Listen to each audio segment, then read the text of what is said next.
Hi guys, welcome back to our channel honours English. आज हम famous English poet Jordan के द्वारा लिखी गई एक poem no man is island करने जा रहे हैं। इस पोएम के अंदर उन्होंने ह्यूमैनिटी के बारे में बताया। एक आइलैंड के थ्रू उन्होंने ह्यूमैनिटी को कनेक्ट किया है और उसके अंदर वो बता रहे हैं कि यदि आपका कोई फ्रेंड धरती पर नहीं रहता, यानी कि उसकी मृत्यु हो जाती है, तो वो हिस्सा आप ये मान लीजिए कि आपका खुद का ख़त्म हुआ है, क्योंकि धरती से एक ह्यूमैनिटी ख़त्म हुई है। तो इसे पढ़ने से ज़्यादा समझ में आएगा। यह पोएम थोड़ी सी अजीब सी है, लेकिन पढ़ने में बहुत ज़्यादा इंटरेस्टिंग है। इसका जो हिडन मीनिंग है वो बहुत ज़्यादा अच्छा है। तो चलिए लाइन टू लाइन इसे एक्सप्लेन करते हैं।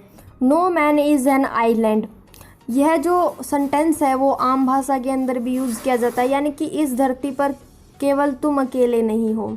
No man is an island entire of itself, यानी कि कोई भी आदमी अपने आप में एक द्वीप नहीं है। यानी कि पोइट यह कहना चाहता है कि जितनी भी इस दुनिया में ह्यूमैनिटी है वो किसी एक आदमी से नहीं है, वो सभी ह्यूमन से मिलकर बनी है। Every man is a piece of continent, continent का मतलब होता है महाद्वीप, यानी कि हर एक आदमी महाद्वीप का एक हिस्सा है।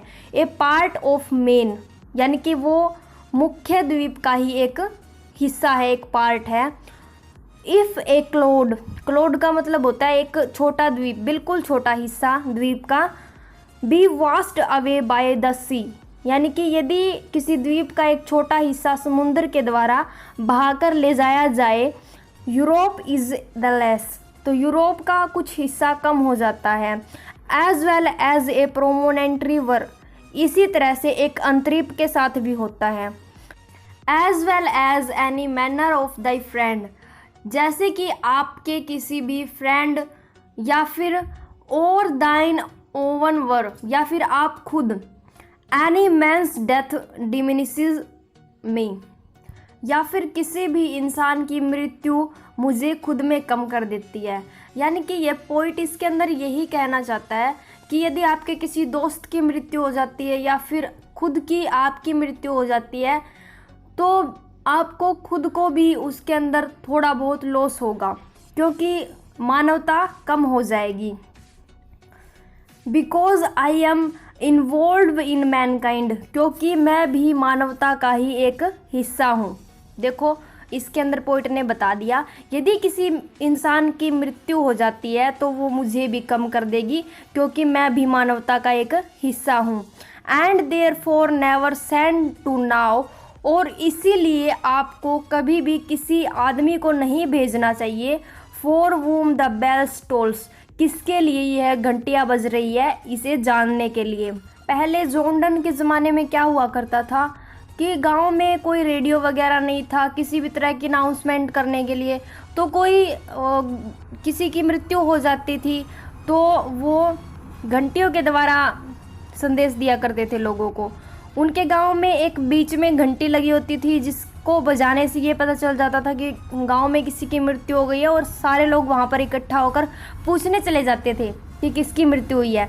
तो इसीलिए पोइट इसके अंदर कह रहा है and therefore never send to know for whom the bells tolls, कि किसके लिए घंटियाँ बजाई जा रही है, इसे जानने के लिए किसी को मत भेजो। इट टोल्स फॉर दी, क्योंकि यह घंटियाँ तुम्हारे खुद के लिए बज रही है। पोइट यह बात इसीलिए कहना चाहता है कि यदि कोई आदमी दुनिया से मर भी जाएगा, यदि कोई आपका फ्रेंड, आपका अपना कोई भी हो, यदि वो मर जाएगा तो इसमें लॉस आपका भी होगा, क्योंकि दुनिया से मानवता कम हो जाएगी और आप भी मानवता का एक हिस्सा है। इसीलिए पोइट खुद को आइलैंड से कंपेयर करता है। जैसे आइलैंड का छोटा सा हिस्सा सी के द्वारा बहाया जाता है तो पूरे आइलैंड को नुकसान होता है। इसीलिए यदि कोई आदमी मर जाता है तो पूरी ह्यूमैनिटी को नुकसान होता है। तो पोइट का सेंट्रल आइडिया यही है कि यह जो पूरी दुनिया है, पूरा आइलैंड है, वो ह्यूमैनिटी से मिलकर बना है, और ह्यूमैनिटी का लॉस किसी एक आदमी का लॉस नहीं होता। यानी कि no man is an island का मतलब है कि कोई एक आदमी पूरा द्वीप नहीं है। और इसी के साथ हमारी आज की पोएम कंप्लीट होती है। बहुत जल्द मिलेंगे एक नए टॉपिक के साथ।